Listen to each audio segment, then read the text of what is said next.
It's time for Media Meltdowns. And before we show you the bizarre ways that mainstream media is deciding to cover news, I have to say that the video of the year goes to YouTuber Nick Shirley, whose work has further exposed how widespread the fraud scandal in Minnesota really is. And here is just part of the 43-minute mega viral video. Here in Minnesota, massive fraud is taking place within the government and the Somali population. Here, this building alone, Quality Learning Center, is a daycare, yet they spelled learning wrong and they said leering. This daycare alone in 2025 has received $1.9 million from the government. And the strange things about these childcare centers is there's no one here right now. It's midday on a weekday, and if you were to try to go inside, it's completely closed and the windows are all blacked out. No one's working. Midday, children should be in here, and this place is licensed for 99 children, and this is the outside. There's no windows, no nothing, and like I said, they literally spelt the word wrong on their sign. This is open and blatant fraud taking place here inside of Minnesota. Quality Leering Center. You cannot make this stuff up. Well done to Nick Shirley. I mean, it would be funny if it wasn't so sad and frustrating, but Nick Shirley has been out there doing what reporters should be doing. I mean, going to these centers, bringing the receipts and asking questions. What a concept. So what does CNN do in response to Nick's video? They go after him. No, not Tim Walz, who's supposed to be running the state, not the daycare centers in question. They direct all of their hard questions at Nick. Here's CNN. But surely you don't think a daycare should just be unlocked. You shouldn't be able to just walk into a daycare. It should be a reception. It is no, every daycare is locked. Their doors are locked. And so, okay, you bring up a fair point. Then but why can't they actually give me information how to enroll a child? Yeah, it's just a failed gotcha question from CNN. Every ordinary person can see this. And here's the reporter again grilling Nick Shirley for helping further expose fraud.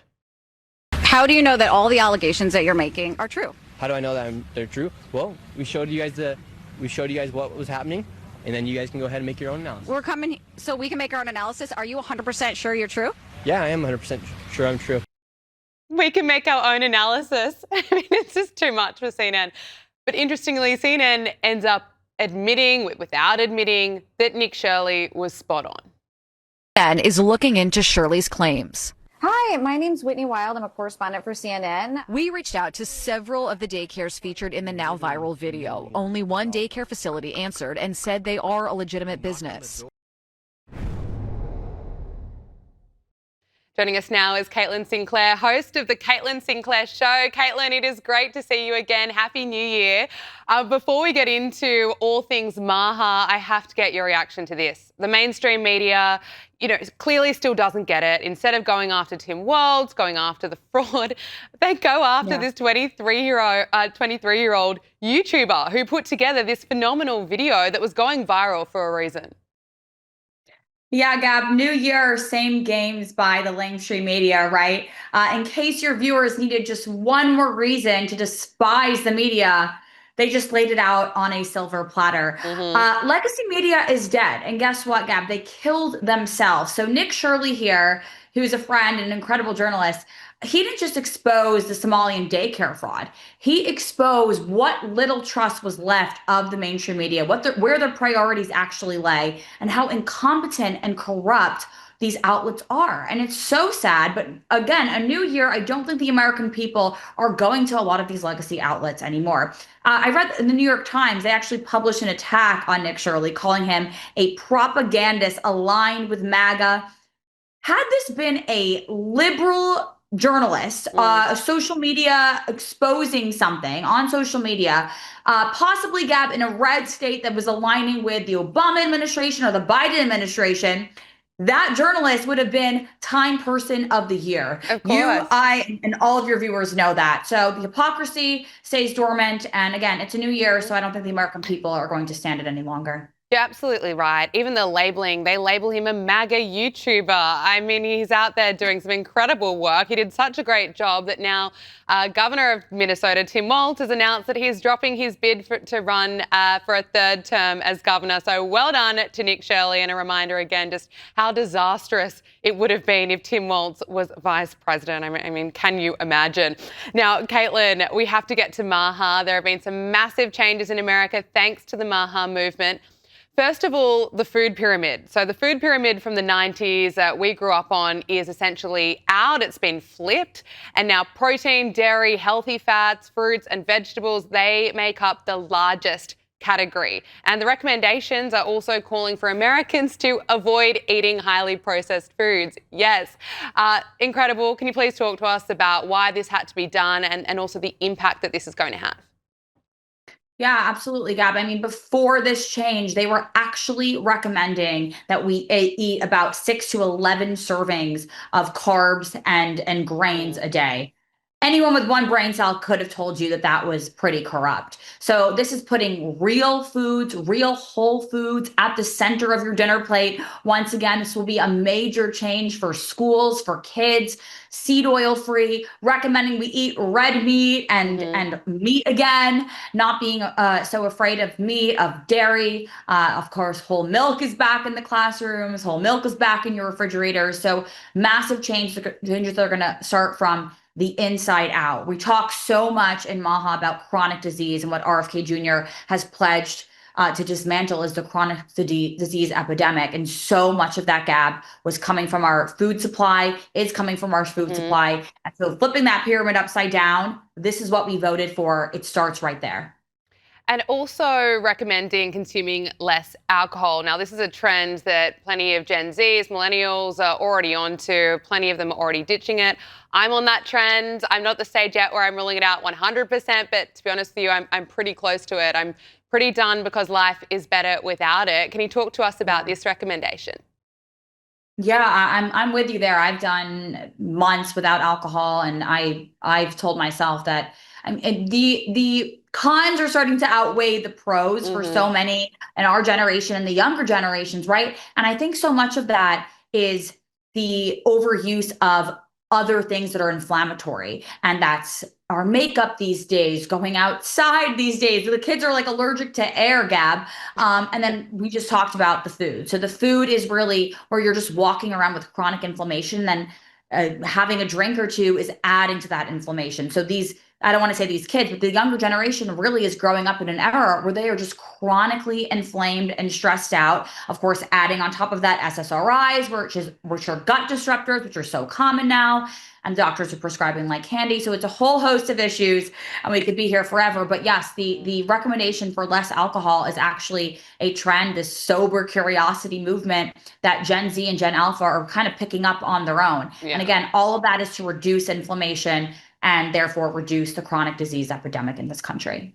And another huge change that has been made is the number of vaccine recommendations. So RFK Jr. said that after an exhaustive review of the evidence, we are aligning the US childhood vaccine schedule with international consensus while strengthening transparency and informed consent. Now, this decision protects children, respects families, and rebuilds trust in public health. Now, Caitlin, it's of course worth noting that all vaccines currently recommended by CDC will remain covered by insurance without cost sharing, and no family is going to be losing access. And please correct me if I'm wrong, but this is about parents and physicians making choices, making individualized decisions based on risk while maintaining, of course, strong protection against serious disease. Whenever we talk about vaccines, there's always a lot of controversy, but can you just break it down for us?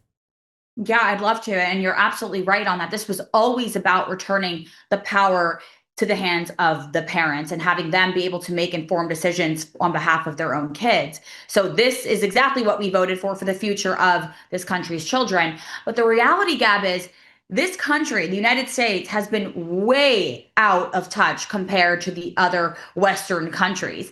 The United States vaccine schedule was 72 vaccines from when the time you were born to the age 18. 72 vaccines is what they were recommending compared to other westernized countries. That was way out of touch. So what the President Trump asked the FDA to do, HHS and a few other agencies were involved. They asked them, can you compare and review this vaccine schedule to, again, other countries, compare and contrast? And what they brought back was pretty staggering. Now, you brought up another good point. If parents want to give their kids the full vaccine schedule, they absolutely can, and that will still be covered by insurance. But the part the media has been omitting is that parents are now informed, right? Knowledge is power. And this was always the plan from Secretary Kennedy to give parents information and they can do what they want with it. So this was a major win as far as having that information. We're empowering parents and physicians to choose what's best for their kids. Yeah, and there was certainly a lot of support from parents on that one. Finally, I have to get your thoughts on how the Democrats are going. Axios is reporting that only one of nearly 20 Democrats tipped as 2028 presidential contenders would say clearly that a man cannot become a woman. Any surprises there, Caitlin? Isn't this the same party that can't define what a woman is? Correct me if I'm wrong. If this doesn't confirm how bad our political landscape is right now, I do not know what will.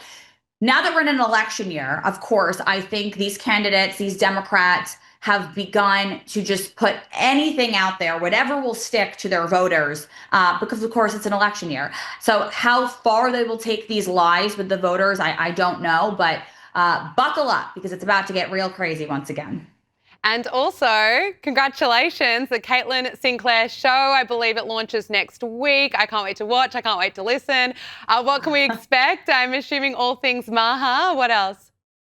Yes, that's right. It's really just the conversations I'm already having, Gab, in the rooms I'm already in, political sphere, a day in the life, in the green room, on the TV screen. So I'm just here to take my viewers and followers along for the ride. So it's launching this week. Wherever you get your podcast, you'll be able to tune in. Congratulations. I can't wait to listen, to watch. Thank It's going to you, be my very friend. exciting. Anyway, thank you so much for joining us. Speak to you again soon. Thanks, Gab.